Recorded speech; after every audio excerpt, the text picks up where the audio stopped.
안녕하십니까. 정박사의 쉬운 일본어를 진행할 정박사입니다. 참고로 저는 1호 일문학 박사도 아니고 1호 교육 관련된 박사도 아니고 그냥 공학 박사입니다. 그리고 일본어를 공부한 지는 여러분들이 비웃으실지 모르겠지만 3개월 됐습니다. 3개월. 3개월 전에 24일인가에 했으니까 이제 내일이면은 딱 3개월 되네요.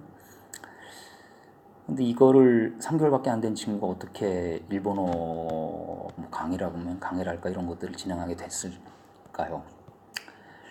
일단 저도 앞에 부분 일본어를 공부를 하다 보니까 앞에 부분 나오는 것들은 우리말이랑 워낙 비슷하기 때문에 그렇게 어렵게 느끼지는 않았고 태형이라든가 마스형이나 그런 것들은 그냥 그렇게 쓴다고 그러니까 그렇게 쓰면 되는데 이제 막판에 가면 여러분도 아시겠지만 수동 나오고 사역 나오고 사역 수동인가 나오고 그다음 존경어 나오고 이렇게 하는데 수동 쪽에서 좀 어렵더라고요. 어렵다기보다는 이해가 잘 안 가더라고요. 왜냐면 보통 우리가 국어를 배울 때는 수동이고 이런 거 문법 배우지 않고 그냥 배우니까 내추럴하게 배우는데 영어 수동에 대한 것들이 이제 각인되어 있는 상황에서 일본어 수동이라는 걸 배우니까 너무 달라서 이게 왜 그러지 이런 고민을 좀 했었습니다. 그래가지고 책을 한 3-4번 정도를 봤죠. 보고 하다 보니까 이제 대충은 이해가 됐는데 왜 이걸 이렇게 쓸까를 고민하다 보니까 실제로는 다음 강의에서 수동에 대해서 바로 강의라고 하긴 그렇고 말씀을 드리겠지만 수동이 아니고 수신이에요. 수신. 옷개미 그래가지고 우리말로 굳이 해석하자면 받는 몸 정도 되겠죠. 몸을 받는다 이건 아닌 것 같고 받는 몸. 수동에 대해서 나중에 강의할 때 다시 자세히 말씀을 드리겠습니다. 그래서 수동이라든지 그럼 수동이 해결이 되면 사역 수동도 쉽게 해결이 되고 사역은 그냥 시킨다 이런 거니까 그건 간단하고요. 근데 수동 같은 경우에도 좀 더 나아가면 가능의 뜻도 있고 존경의 뜻도 있고 자발이라는 뜻도 있다는데 이게 도대체 뭐 하는 건지 왜 생겼는지 그게 왜 생겼는지에 대해서 이해를 하면 되게 쉽게 접근할 수가 있는데 그냥 그렇게 쓸 수 있다 이렇게만 돼버리니까 물론 그 어려움을 이겨내고 일본어를 몇 년씩 공부하고 하다 보면 나중에는 저절로 그런 것들이 이해가 되겠죠. 그렇지만 처음에 배우는 입장에서는 이게 왜 존경이 되고 이게 왜 자발이 되고 이게 왜 가능이 되고 이런 것들에 대해서 이해가 안 되면 사람은 이 생각하는 동물 아니겠습니까? 공부하기가 싫어지죠. 그래서 그런 것들에 대해서 고민을 하다가 이게 이래서 그렇게 된 거구나 이런 것들에 대해서 제가 느꼈던 바들을 쉽게 여러분들께 설명을 드리고자 합니다. 그리고 두 번째는 여기 두 번째 웹 홈페이지 나와 있지만 여기가 NHK에서 Easy Japanese라고 해가지고 외국인 초등학교, 중학교 정도의 사람들을 대상으로 해서 알기 쉬운 일본어를 기사로 제공을 하고 있습니다. 그래서 저작권 등의 문제로 인해 가지고 제가 이거를 전문 카피해서 쓸 수는 없고 물론 제가 여기 NHK에 한번 연락을 해볼 생각이긴 한데 교육이라든지 이런 거라서 유튜브에 이런 걸 강의를 해보려고 한다 연락을 해볼 생각이긴 하지만 어쨌든 간에 단순 링크로 걸어두고 거기 나오는 단어라든지 이런 것들에 대해서 쭉 정리를 해서 여기 7번에 나오는 제 블로그에다가 꾸준히 올릴 생각입니다. 근데 단순히 이게 올리기만 한다고 해서 제 실력이 늘진 않죠. 그래 여러분들도 마찬가지고 그런 걸 올리고 나면 이 뉴스 기사를 떠듬거리지 않게 10번 이상 읽기 여기에 도전을 하려고 합니다. 이게 말은 쉽지만 이게 실제로 해보면 절대 쉽지 않습니다. 왜냐하면 더듬거리지 않고 10번 이상 읽기이기 때문에 하다 보면 처음에 한 30분에서 1시간 이상 걸릴 겁니다. 왜냐하면 제가 옛날에 중국어 배울 때도 이렇게 해봤거든요. 좀 처음에는 어렵죠. 근데 이게 익숙해지면 그렇게 어렵진 않습니다. 그래서 10번 이상 읽기를 해가지고 한자 나오는 것들에 대해서 제대로 읽고 제가 읽으면 이게 귀에 들어가기 때문에 익숙해져서 또 다른 지문이나 다른 책이나 이런 데서 그 단어를 보게 되면 그래도 쉽게 읽히게 됩니다. 자, 네 번째로는 시험 대비가 아닌 일본어 60갑자 내공 쌓기라고 되어 있는데 저는 영어가 됐든 일본어가 됐든 뭐가 됐든 시험이 사람들이 어떤 언어를 배우는 데 있어서 너무나 큰 방해가 된다고 생각을 하고 있습니다. 실제로 저도 영어 시험을 몇 번 봤나 따져봤더니 평생 물론 중고등학교 때 본 시험 빼고요. 그냥 뭐 토익이라든지 탭스라든지 뭐 이런 거 따져보면 토익은 제가 대학원 때 어쩔 수 없이 한번 봤어요. 왜냐하면 뭐 LG 그 당시 뭐 산학이라고 해가지고 LG에 이렇게 들어가고 어쩌고 할 때 뭐 한번 보라고 그래서 그때 한번 보고 그 다음에 박사 받고 회사 들어가서 그때도 어쩔 수 없이 봤죠. 왜냐면 점수가 빵점이라고 그래가지고 토익을 그때 봤었고 한동안 안 보다가 이제 나중에 이제 탭스를 한 5번 그 정도 본 것 같습니다. 탭스를 한 5번 보고 그다음에 외대 가서도 시험도 보고 뭐 이러저러 했었죠. 이게 너무 자세히 말하면 제 정체가 드러나기 때문에 이게 말하기가 좀 애매한데 어쨌든 근데 이제 내공이 충분히 쌓여 있으면 시험이 어떤 종류로 바뀌든 한 일주일 정도만 공부를 하면 성적이 진짜 잘 나옵니다. 근데 토익을 공부하는 사람이 예를 들어 탭스를 공부하면 죽어납니다. 죽어나. 너무 어려워서. 그렇다고 해서 뭐 탭스를 뭐 900점 넘는 사람이 뭐 토익을 만점 받느냐 그건 아닌데 거꾸로 토익을 만점 받는 사람이 탭스 900점을 못 넘는 경우가 허다합니다. 왜 그럴까요? 내공이 없기 때문에 내공이. 그 내공을 쌓으려면 어떤 공부를 해야 되냐면 독해를 많이 해야 됩니다. 독해. 왜냐하면 실제로 청해 같은 경우에도 우리가 읽는 속도보다 훨씬 빠르게 읽는데 독해 실력이 이걸 따라가지 못하면 당연한 거죠. 이게 독해 실력이 못 따라가서 해석도 안 되는데 그거를 읽어대면은 당연히 이해할 수가 없죠. 그럼 독해 실력을 쌓으려면 당연히 단어 수거는 필수고 그 다음에 단어 수거가 돼 있다 하더라도 그 단어들이 얽혀 있는 문장들을 많이 접해서 계속 읽어나가야 됩니다. 실제로 제 경우에는 대학원이 아니라 대학교 때 가서 남들은 그 원서 같은 경우에 번역본을 보는데 저는 공학 박사니까 저는 일단 원서로 봤어요. 왜냐하면 제일 큰 이유가 그 당시에 돈이 없어서 왜냐하면 번역본은 엄청 비쌌거든요.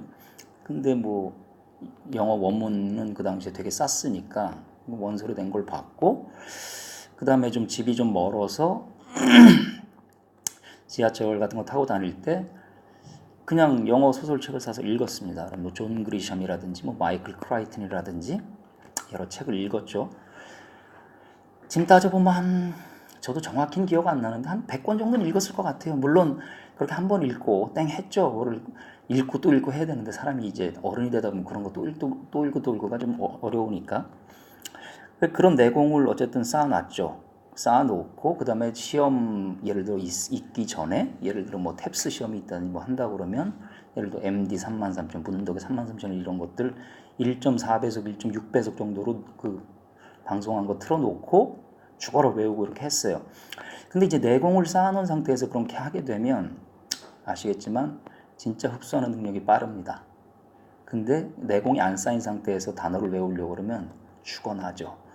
그래서 여러분들께 말씀드리고 싶은 건 일본어도 똑같죠. 결국은 단어, 수거를 많이 알긴 알아야 되는데 그걸 단어장 들고 한다고 해서 제가 보기에는 결코 되지 않습니다. 왜냐면 고등학교 때도 그런 거 많이 해봤죠. 왜냐면 애들 그 단어장 사갖고 뭐 안현필 선생님이 그 만드신 뭐 단어장 이렇게 단어 쭉 해가지고 뭐 예문 하나 놓고 그렇게 해놓은 것들도 있었는데 재미가 없어서 못 봐요. 재미가.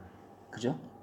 경험해보신 분들은 아시겠지만 근데 적어도 기사나 이런 것들을 하게 되면 거기에 스토리가 있기 때문에 그리고 상식도 넓혀주고 재밌게 읽을 수가 있어요. 그럼 거기에 나오는 단어들이 뭐 하루에 뭐 10개가 나오든 20개가 나오든 그런 것들을 읽고 그 다음에 큰 소리로 더듬거리지 않게 10번 이상 읽고 이런 것들을 제가 보기 1년만 꾸준히 하면 일본어는 엄청나게 실력이 상승돼 있을 겁니다. 그 이후에 예를 들어 시험 대비를 하든지 뭘 하든지 한다면 그 쌓인 내공 때문에 쉽게 여러분들이 모든 것을 하실 수 있으라고 봅니다.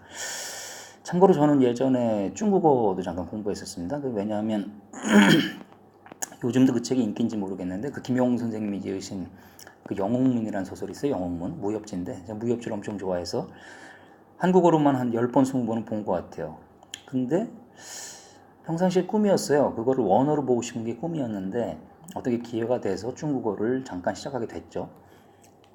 중국어 공부하기 전에 한자 공부를 한 2, 3일 정도 이렇게 하고 그 다음 중국어를 그때는 강사 선생님한테 배웠습니다. 온라인에 어느 분 아주 제가 진짜 존경하는 분인데 그분 방식대로 해서 배우고 3개월 정도 뒤에 진짜 영문 원문에 도전을 했죠. 근데 아무래도 아무리 중국어 어법이 쉽고 어쩌고 하다 그래도 결국은 단어가 딸리니까 물론 뭐 한 1권에 한 4분의 1 정도? 그 정도 일부에 영문 1부가 곽정 황룡 나오고 2부가 양과 나오고 3부가 장목이 나오는 건데 그렇게 보다가 이제 뭐 더 했어야 되는데 어쨌든 이러저러한 이유로 이제 중국어는 거기서 접었습니다. 근데 이 말씀 왜 드리냐면 영문 3부에 보면은 장무기라는 친구가 주인공이에요. 근데 이 친구가 자기도 모르게 이렇게 익히게 되는 그 내공이 있는데 그 구양신공이라는 구양신공. 근데 자기가 구양신공을 배웠는지도 몰라요. 그런데 그 구양신공으로 해서 나중에 뭐 건곤대나의 신공인가 어째서 그런 걸 배우는데 예를 들어 뭐 일반적인은 뭐 몇십 년 걸린다는 것들을 바로 그 자리에서 배워보고 이런 식으로 되거든요. 그러니까 저희 일본어도 뭐 다른 언어도 똑같고 결국은 내공을 쌓아야 결국은 성공하지 않나 생각이 들어서 저도 내공을 쌓을 겸 또한 이왕이면 뭐 여러분들도 내공을 쌓을 겸 해서 저런 것들 정리를 하고 10번 이상 읽기에 도전을 해보고자 합니다. 그 다음에 5번째로 한자 함께 공부가 있는데 한자도 뭐 제가 뭐 한자 강사도 아니고 다행히 뭐 제가 어릴 때 중고등학교 때 한자를 배워서 그나마 안 배운 분들에 비해 가지고는 좀 유리한 편이죠. 근데 한자 같은 경우에도 뭐 다양한 소스를 동원을 해가지고 제가 말씀드릴 수 있는 것 정도는 말씀을 드리고 혹시나 쉽게 배울 수 있는 방법이 있다면 그런 것들에 대해서 한번 공부를 해보고자 합니다. 예를 들어서 매매라는 단어가 있죠. 매매. 사는 것도 있고 파는 것도 있죠. 근데 사는 거에는 본래 그 정통 한자를 보면은 위에 사자로 선비사자가 없어요. 근데 파는 거에는 선비사자가 있죠. 정통 한자 말씀드리는 겁니다. 바꾸지 않은 거. 그럼 어느 게 파는 거고 어느 게 사는 건지 애매하죠. 근데 애매할 게 전혀 없는 게 똑같은 글자에 선비사자가 붙어서 선비사자 무시하고 뭔가 팔려면 뭔가 하나 더 있어야 되겠죠. 그러니까 하나 더 있는 게 파는 놈이에요. 하나 더 없는 게 사는 놈이고. 그렇게 외워놓으시면 절대 까먹을 수가 없습니다. 물론 그게 그러니까 파는 것 같은 경우에는 뭐 한자가 바뀌어 있긴 하지만 그런 것들은 뭐 여러분들이 일단 정통 한자를 배우고 바뀌지 않은 정통 한자를 배우고 나면 쉽게 접근하실 수 있는 거고요. 그래서 그런 것들에 대해서 같이 한번 공부를 하고 왜냐면 저도 공부를 해야 되니까 그렇게 할 생각이고요. 6번째 같은 경우 Easy Japanese 앱이라고 해가지고 이게 진짜 너무 좋더라고요. 그 NHK 여기 이번에 나오는 이 웹에 나오는 이 기사들을 보여주고 그 다음에 그 소리로도 들려주기 때문에 하루에 한 10몇 개 이상씩 올리는 것 같아요. 그래가지고 그냥 뭐 잠자기 전에 누워서 그냥 독해 한번 쭉 한번 읽어보고 이렇게 저기 녹음된 거, 저기 음성으로 들려주는 거 몇 번 들어보고 이렇게만 해도 많이 좋아지지 않을까 생각이 듭니다. 그럼 7번째는 제가 강의하는 내용에 대해서 이제 뭐 블로그를 하나 마련해가지고 여기다가 그 자료들을 좀 올리려고 합니다. 그래서 일단 여러분들도 열심히 하셔야 되겠지만 일단 제가 열심히 하고자 이거를 마련하게 됐으니까 한번 제 수준에 있는 분들이 1년이고 2년이고 같이 열심히 해서 좋은 결과를 마련해 볼 수 있기를 바라겠습니다. 그래서 제일 끝에 여기 보면은 뭐 일본어로 해서 뭐 써놨죠. 제가 일본어로 이거를 읽고 이렇게 하긴 좀 애매하고 여러분들 다 아시는 단어일 테니까 돌덩이 위에도 3년이라 그래가지고 그 시덥잖은 돌멩이에도 3년이 지나면 뭐가 피고 어쩌고 한다는데 저희도 한 3년 정도 하면 열심히 하면 일본어가 잘 되지 않을까 생각이 듭니다. 그래서 여러분들 많이 응원해 주시고 그 다음에 아까도 말씀드렸지만 문법이나 이런 것들은 조금 새로운 시각에서 좀 보려고 하니까요. 그런 것들 여러분들 한번 보시고 코멘트도 많이 달아주시고 해주시면 고맙겠습니다.